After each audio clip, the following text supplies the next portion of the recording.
The cold, sticky weight of the 5-tier wedding cake hit my face with a force that snapped my head back. One moment, I was standing proudly next to my husband Sterling, celebrating our son's marriage in the most expensive ballroom in the city. The next, my vision was a blur of white vanilla frosting and hand-painted gold leaf. The $4,500 masterpiece, which I had spent months designing with the baker, was now smeared across my skin and dripping onto my silk gown. The gasps from the 400 elite guests felt like physical stabs. I couldn't see, but I could hear. Sterling's laughter boomed through the speakers, sharp and jagged. "Look at you," he mocked, his voice echoing off the high ceilings. "Clean yourself up, Pauper. You've been a stain on the Vance family name for 25 years. It's time we washed you away for good." He didn't just smash the cake, he ground it into my skin, leaning in to whisper that this was the end of our marriage. He announced our divorce right there, into the microphone, in front of everyone we knew. He expected me to collapse. He expected me to run away crying like the simple girl he thought I was. My name is Celia, and Sterling Vance was about to learn that you should never call the person who holds your keys a pauper. I stood perfectly still as the silence in the room became deafening. I could feel the cold cream sliding down my neck, ruining a dress that cost more than my first car. Sterling stood back, adjusting his silk tie with a smug grin, looking at me like I was a piece of trash he had finally decided to throw out. He thought he had won. He thought he had publicly broken me so badly that I would never show my face in this town again. I reached up slowly, my fingers shaking just a little, and wiped a thick glob of frosting away from my right eye. I didn't scream. I didn't yell. I looked directly into his cold blue eyes and felt a strange sense of peace. The man I had supported, the man whose empire I had built from a garage office, was finally showing the world his true face. "Is that all, Sterling?" I asked, my voice steady and clear through the microphone still hovering near us. The guests gasped again. I saw the flash of confusion in his eyes. He expected a victim, but I was already calculating the cost of his mistake. Behind the frosting, I was finally waking up. My name is Celia, and for 25 years, I was the invisible force behind the Vance name. To high society, I was the quiet scholarship girl who got lucky marrying into old money. They saw me at galas and board meetings, always behind Sterling, nodding while he took credit for every smart move the firm made. Sterling loved telling people he was a self-made genius who rescued a small-town girl. He told it so often he believed it himself. But the truth was different. In college, Sterling was a trust fund kid failing business school. I worked 3 jobs, held the highest GPA, and tutored him through everything.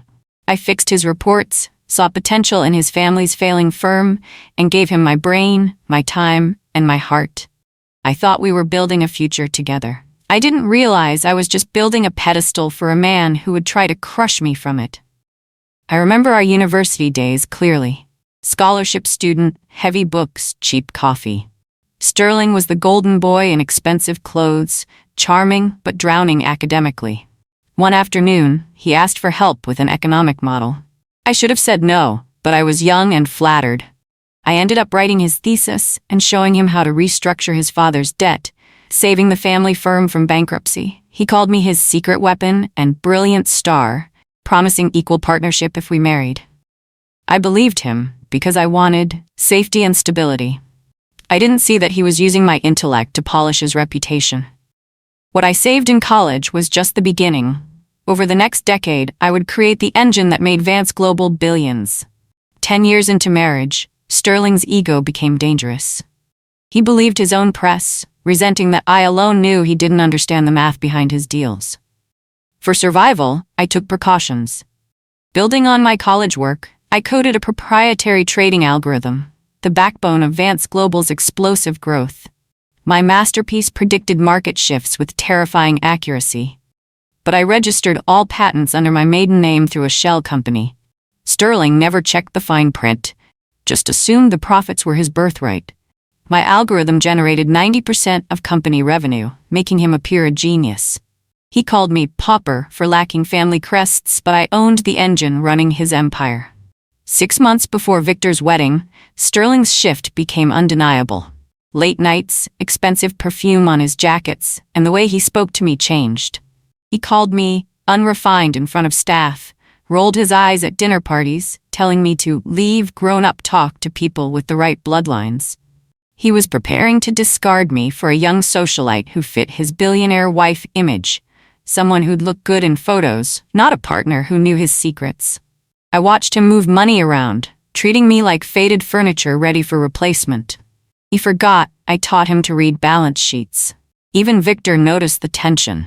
Though I tried shielding him from the worst of it, the day of the wedding arrived, and the tension was thick enough to cut with a knife. I saw her the moment I walked into the church. Isabel.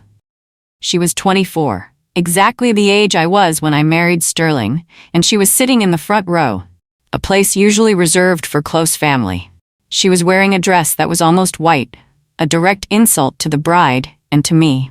Sterling didn't even try to hide his glances toward her. He looked at her with a hunger he hadn't shown me in decades. It was as if he was already living his new life in his head. Every time our eyes met, he looked at me with pure disgust, as if I were a chore he was forced to complete before the party could really start. I saw them whispering together during the ceremony, their hands nearly touching. My heart ached for my son, Victor, who deserved a day focused on his happiness. Instead, his father was using the event as a stage for his own midlife crisis. I realized then that Sterling wasn't just leaving me. He was planning to humiliate me. He wanted to make sure I left with nothing, not even my dignity. 2 weeks before the wedding, I had discovered Sterling's biggest mistake. I was doing a routine check of our secondary accounts when I saw a massive transfer. He was trying to move nearly $40 million into a private offshore trust that I wasn't supposed to know about. He was trying to drain our liquid assets so that when the divorce happened, there would be nothing left for me to claim. He thought he was being sophisticated by using a blockchain-based escrow, but he had forgotten who actually designed the security protocols for our firm's private accounts. I sat at my computer in the middle of the night, watching the numbers move across the screen. He was leaving me with the house and a pile of debt, while he and Isabel planned to fly off into a golden sunset. It was a betrayal so deep it felt like a physical blow to my chest. He wasn't just ending our marriage. He was trying to ruin my entire future. He truly believed I was too simple to understand the digital trail he was leaving behind. He underestimated me for the last time that night. Instead of confronting him and having a screaming match in our bedroom, I went to see a lawyer Sterling had never heard of. I didn't go to the big, flashy firms we usually used for Vance Global. I found a sharp, quiet woman who specialized in high-asset forensic accounting. I didn't file for divorce immediately. I knew Sterling's personality. He was a performer. He would want to make a grand exit. My lawyer pointed out 2 very specific advantages I had. First, there was a clause in our prenuptial agreement, one that Sterling's father had insisted on years ago to protect the family. It was a morality and public infidelity clause. If either spouse publicly humiliated the other or engaged in a public display of infidelity, they would forfeit 90% of their individual assets to the other party. It was meant to keep me in line, to make sure the scholarship girl didn't embarrass the Vances. But there was a second, even more powerful weapon. My ownership of the algorithm patents that generated 90% of Vance Global's revenue.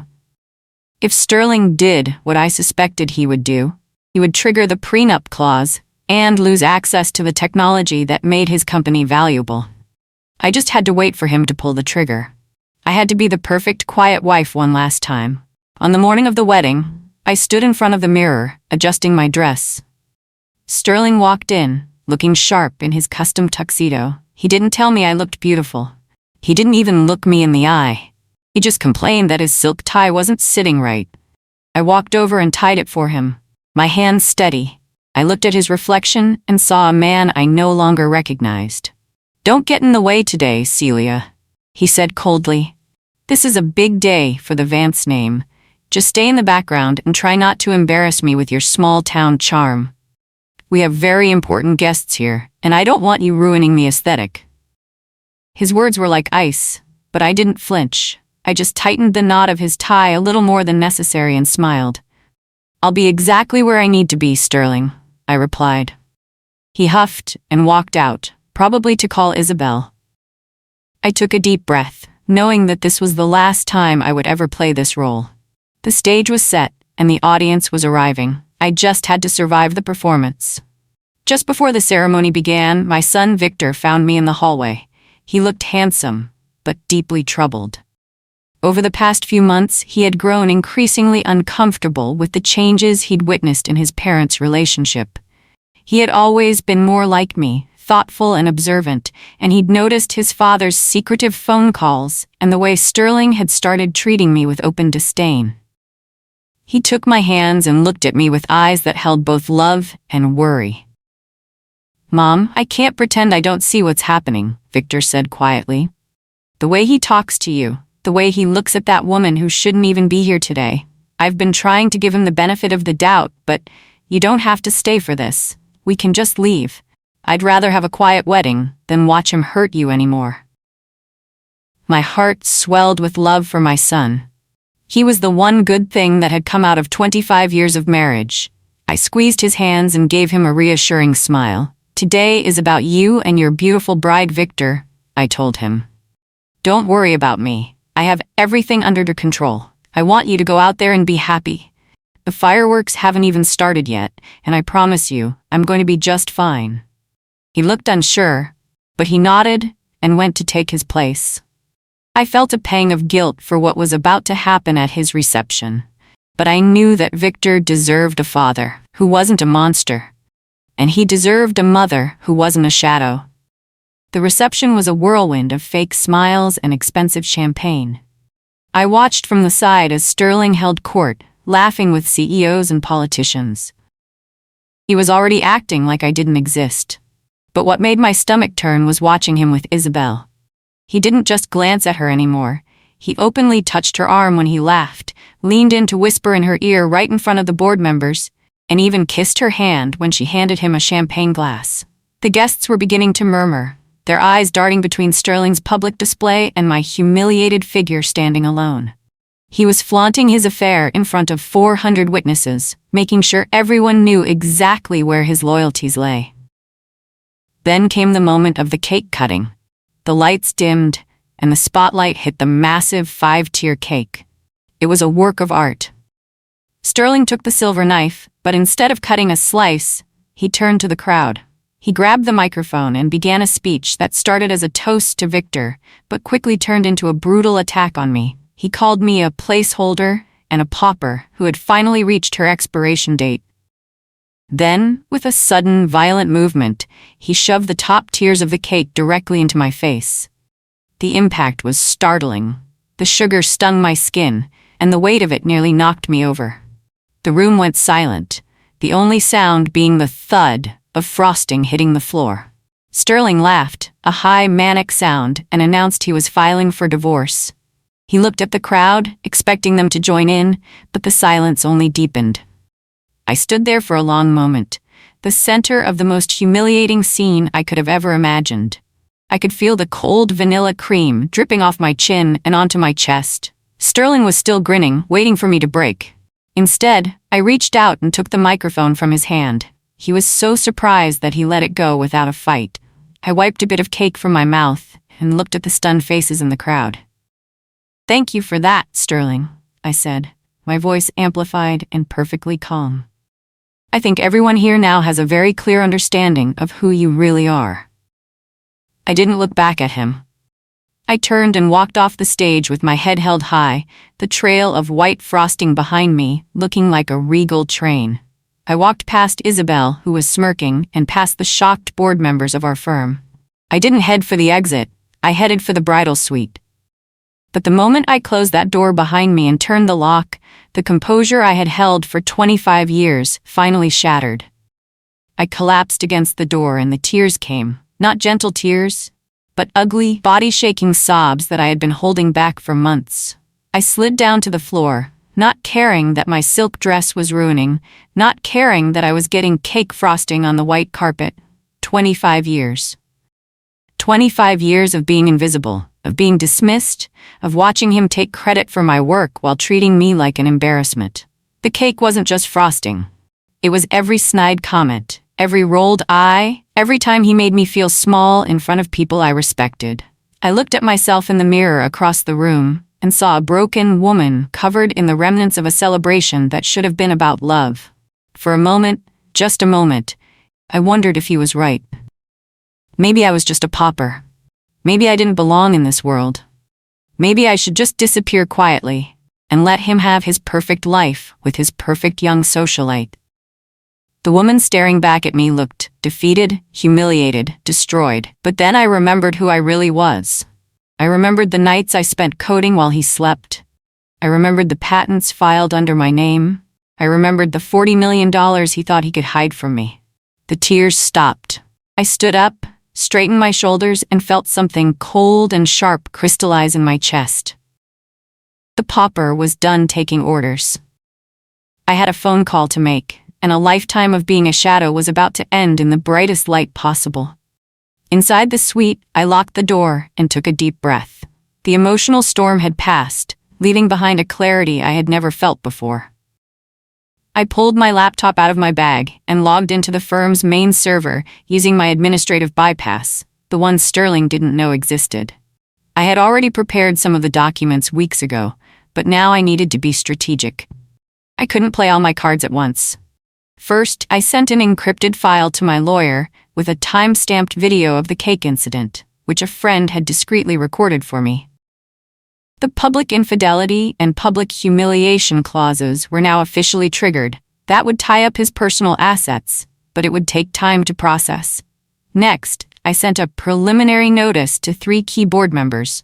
Not all of them, just the ones I knew would listen. The file contained just enough proof of Sterling's attempted embezzlement to get their attention, along with a cryptic reference to additional revelations regarding company assets.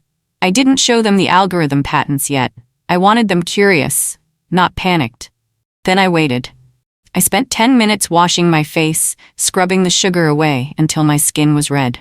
I put on a sharp, black blazer I had hidden in the closet. I looked like a different woman. Composed, dangerous, ready. But this was just the opening move. Sterling would have a few hours to think he'd won before he learned the truth. I checked my phone.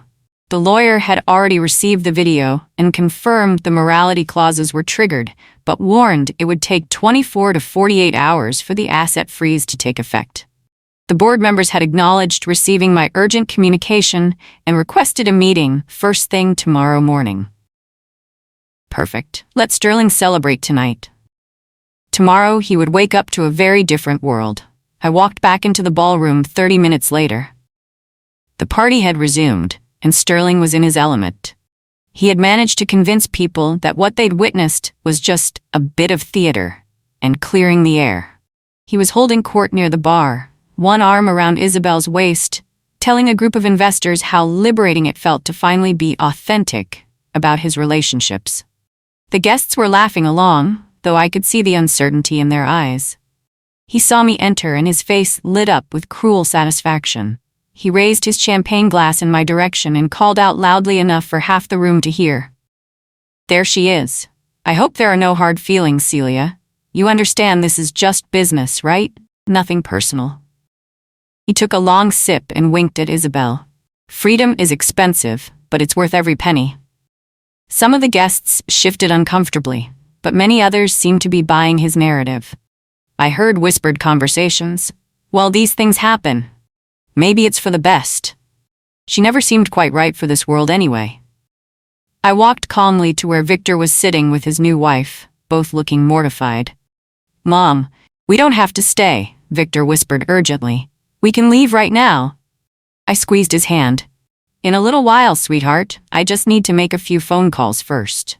I looked back at Sterling, who was now toasting new beginnings with the crowd. He looked so confident, so sure that he had won. He had no idea that in 12 hours, 3 board members would be demanding an emergency meeting. He had no idea that by tomorrow afternoon, his world would be upside down. For now, I let him have this moment. The anticipation was almost delicious. The next morning at 8 a.m., I sat in the executive conference room of Vance Global, facing 3 of the most powerful men in the city. James Crawford, Robert Hayes, and Michael Torres had been Sterling's allies for years, but the preliminary evidence I'd sent them had clearly rattled them. They kept glancing at each other nervously, unsure of how to proceed. "Celia," James began carefully, "the documents you sent us last night are concerning. If Sterling has indeed been moving company funds without board approval." "It's not if," I said calmly, sliding a thick folder across the table. "It's documented fact. $40 million moved to an offshore account under a shell company name. All traceable through the blockchain system he thought was so sophisticated." Robert shifted in his seat. "But Sterling built this company. Even if there are irregularities, surely we can work something out. A reprimand, perhaps some oversight." I could see they were trying to find a way to protect Sterling, their golden boy. They had invested too much in his image to let it crumble easily. Michael leaned forward. "What exactly are you asking for, Celia? What's your end goal here?" This was it. The moment I played my real hand, I pulled out a second folder, much thicker than the first, and placed it on the table. "Gentlemen, I think it's time you learned who actually owns the technology that generates 90% of this company's revenue." I opened the folder to reveal patent filings, copyright documents, and intellectual property registrations. All bearing my maiden name, all dating back years, all legally ironclad. The quantum market prediction algorithm, the backbone of every major trade this company has made for the past 15 years. Every patent, every line of code, every improvement, registered to Celia Hartwell, not Celia Vance. The silence in the room was deafening. I watched the color drain from their faces as they realized what this meant. James picked up the first document with shaking hands. This can't be right." "It's completely legal and fully documented," I replied. "The question now is whether you gentlemen want to negotiate with the actual owner of your company's assets, or whether you'd prefer to explain to your investors why your revenue stream just disappeared." An hour later, Sterling burst into the conference room, still wearing yesterday's tuxedo shirt, his hair disheveled and his face flushed with anger. "What the hell is going on here?" he demanded, looking around at the 3 board members who couldn't meet his eyes. "Why am I being called to an emergency meeting without any notice? And why is she here?" James cleared his throat. "Sterling, we need to discuss some financial irregularities that have come to light." "Irregularities?" Sterling laughed, but it sounded forced. "James, you can't be serious. Are you really going to let this bitter woman poison your minds with whatever lies she's concocted? After everything I've built, after everything we've accomplished together?" I stood up slowly. "Sterling, maybe you should sit down." "I don't need to sit down in my own company," he snapped. "You have no power here, Celia. You're nothing but a secretary with delusions of grandeur." Michael pushed the patent documents across the table. "Sterling, did you know that your wife owns the quantum market prediction algorithm?" Sterling's eyes darted to the papers, then back to the board members. "That's ridiculous. That algorithm is company property. I developed it myself." "No," I said quietly. "You didn't. You never even understood how it worked. You just took the profits." Sterling's face went from red to pale as he grabbed the documents. He flipped through them frantically, his hands shaking. This is some kind of forgery. She's trying to steal from me." "All verified by 3 independent law firms," Robert said grimly. "Sterling, without this technology, the company's value drops by approximately 90%. Our investors, our partners, everyone who relies on our predictive capabilities. You can't do this to me." Sterling's voice cracked as the reality hit him. "I built this place. I made you all rich." James stood up. "Given the financial misconduct and the revelation about ownership of core assets, the board has no choice. We're calling for an immediate vote of no confidence." I watched Sterling's world crumble in real time. He looked around the room desperately, searching for an ally, but finding only the cold faces of men who valued money over loyalty. "You can't." "Michael, you were at my wedding yesterday. Robert, your son works here because of me." The vote was unanimous. Sterling Vance was no longer CEO. By that afternoon, news of Sterling's removal had spread through the city's elite circles like wildfire. I had been named interim CEO, and the first thing I did was call a press conference at the company headquarters. Sterling showed up, of course. He couldn't stay away from the cameras, even for his own destruction. He pushed his way to the front of the crowd of reporters, his face twisted with rage and desperation. "This is all lies," he shouted, pointing at me as I stood behind the podium. "She's stolen my company. She's a fraud. I demand." "Mr. Vance," I said into the microphone, my voice calm and authoritative, "I think the reporters would be interested to know about the $40 million you tried to hide in offshore accounts. Should we discuss that?" His face went from red to ghostly white. He tried to log into his banking app on his phone, but I knew what he'd find. The morality clauses had finally kicked in overnight. His personal accounts were frozen, his credit cards were flagged, and his assets were being transferred to me. His hands shook so badly, he dropped the device. "What did you do?" he whispered, but the microphone picked it up. "What did you do, you peasant?" The reporters were scribbling furiously. I leaned into the microphone and said calmly, "I didn't do anything you didn't earn, Sterling. You wanted a divorce. You wanted to humiliate the woman who built your world. Well, you got your wish. But you forgot that when you throw away the pauper who owns the patents, the palace goes with her." A notification popped up on his phone screen. He had just tried to order a $10,000 bottle of vintage champagne to celebrate what he thought would be his victory over me, and the transaction was declined. The King of Wall Street couldn't even pay for a drink. Security escorted him out as he screamed about lawsuits and conspiracies. But everyone could see the truth. He wasn't the hunter anymore. He was the prey. Later that evening, I found Victor waiting for me in my new executive office. He looked both amazed and concerned as he watched me review the transition documents. "Mom," he said quietly, "I need to ask you something. Did you plan all of this?" I looked up from the papers and saw my son, really saw him. He had his father's height, but my eyes, my thoughtfulness. "Not the cake," I said honestly, "but the rest, yes, sweetheart. I've been preparing for this possibility for a long time." He sat down across from my desk. "I'm proud of you. I'm also terrified for you. Dad isn't going to just disappear quietly. Your father is learning that the world doesn't revolve around him anymore." I gestured toward the window, where we could see the city skyline. Isabel, that young socialite he was so proud to flaunt, she vanished the moment she realized the Vance name no longer came with a billion-dollar bank account. He's been calling her frantically all day. His phone keeps going straight to voicemail. Victor shook his head. "He's completely isolated now, isn't he?" "Completely. He spent his life building relationships based on power and money. Now that both are gone, he's invisible. His legal team is already distancing themselves. They know he can't pay their fees. The board members he thought were friends won't return his calls. Even the country club has quietly revoked his membership." My son was quiet for a moment. "Do you feel bad for him?" I considered the question. "I feel bad for the man I thought I married 25 years ago. But that man never really existed. What I see now is just a mean, insecure person who lost his shadow." For the first time in decades, Sterling Vance looked small. Victor reached across the desk and squeezed my hand. "You saved me too, you know. I was starting to become like him." "No," I said firmly. "You have something he never had. You have empathy. You have integrity. You're going to be better than both of us." That night, I went back to my estate for the first time as the sole owner. I walked through the massive rooms and felt something I hadn't experienced in decades. Peace. In the master bedroom, I methodically packed Sterling's things into 3 small suitcases. His expensive cologne, his custom suits, his gold cufflinks, all of it felt foreign now, like artifacts from someone else's life. I didn't care where they would go. I just wanted his presence erased from my space.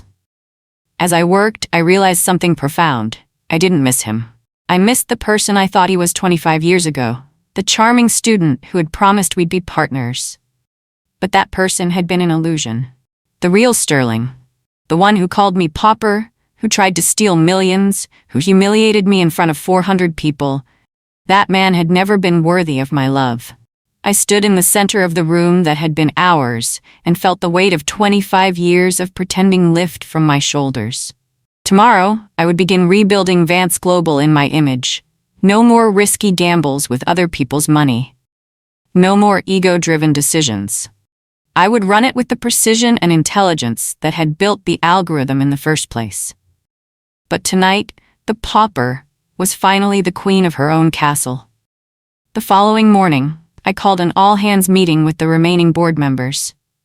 "Gentlemen," I said, looking around the conference table, "we're going to discuss the future of this company.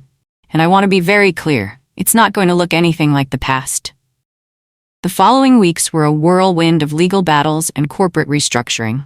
Sterling tried to fight the morality clause, but the video of him smashing the cake on my face had gone viral. It was the smash heard round the world. No judge wanted to touch him. Public opinion was firmly on my side. I was the cake queen, the woman who stood up to a bully. The firm's stock actually rose when I was announced as the new CEO. People trusted my intellect more than Sterling's ego. I found out that Sterling was staying in a cheap motel on the outskirts of town, his accounts tied up in litigation. He sent me dozens of emails, ranging from furious threats to pathetic pleas for forgiveness. He claimed he was under a lot of stress and that the cake was just a joke that went too far. I didn't reply to a single one. I didn't need to. Every time I looked at the new company logo on my desk, Celia & Co., I knew that the joke was finally over, and I was the one laughing. But I wasn't laughing out of cruelty. I was laughing because, for the first time in 25 years, I was free to be myself. One afternoon, several weeks later, I decided to go for a walk in the park near the office.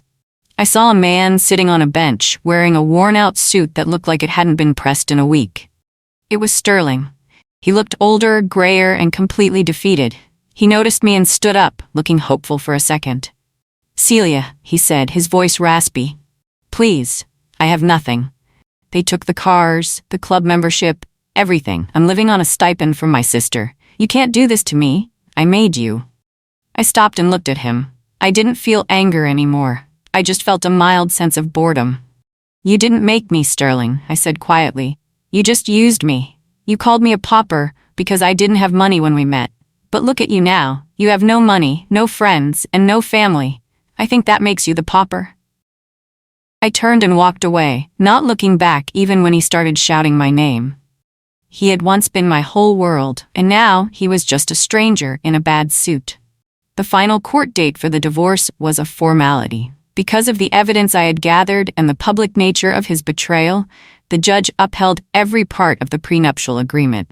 Sterling walked out of that courtroom with a small check and a lifetime ban from the firm I now owned. He had lost 90% of his wealth, his reputation, and his son. I watched him walk down the courthouse steps alone. It was a far cry from the man who had stood on that wedding stage, laughing into a microphone. I went back to my office and signed the final papers to take the company private. I was no longer interested in the games of the elite. I wanted to build something that mattered. Victor joined me as the head of the new charitable foundation we started. We were finally living the life we were meant to have, one built on truth and hard work instead of lies and legacy. The pauper had built an empire, and this time, her name was the only one on the door. A month later, the story of the cake divorce was still a legend in the business world. But I had moved on. I was sitting in a small local bakery, the kind I used to go to when I was a student. I ordered a single cupcake, chocolate with simple white frosting. As I sat there, I saw a newspaper on the table. There was a small blurb on the back page about a former tycoon, Sterling Vance, who had been spotted working an entry-level sales job at a mid-sized insurance company. He was making $40,000 a year, which was likely less than the cost of the wine he used to drink in a single month. I felt a small, satisfied smile touch my lips. He was finally learning what it was like to work for a living, to be the person who had to scrape and save. He was finally learning what it felt like to be the pauper he had so despised. I took a bite of my cupcake. It was delicious.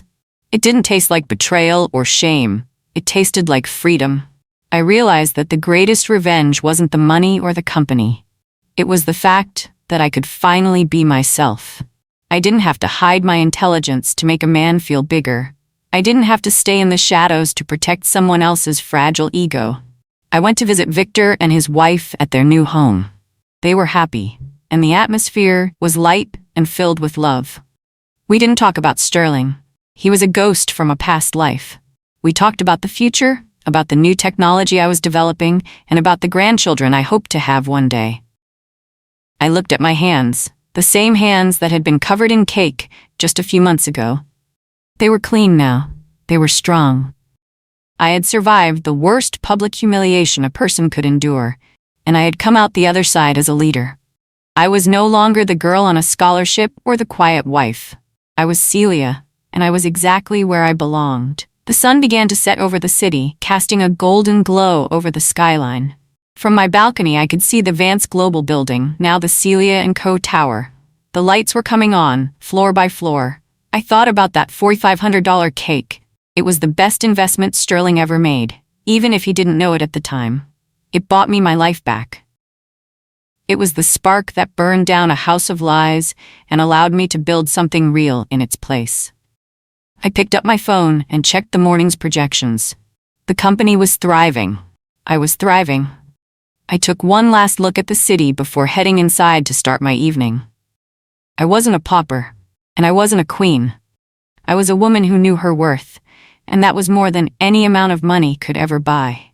Sterling Vance had tried to wash me away with a cake, but all he did was clean the mirror so I could finally see who I really was. And she was magnificent. Thank you so much for staying with me until the very end. Please take a moment to like and subscribe to hear more stories like this one.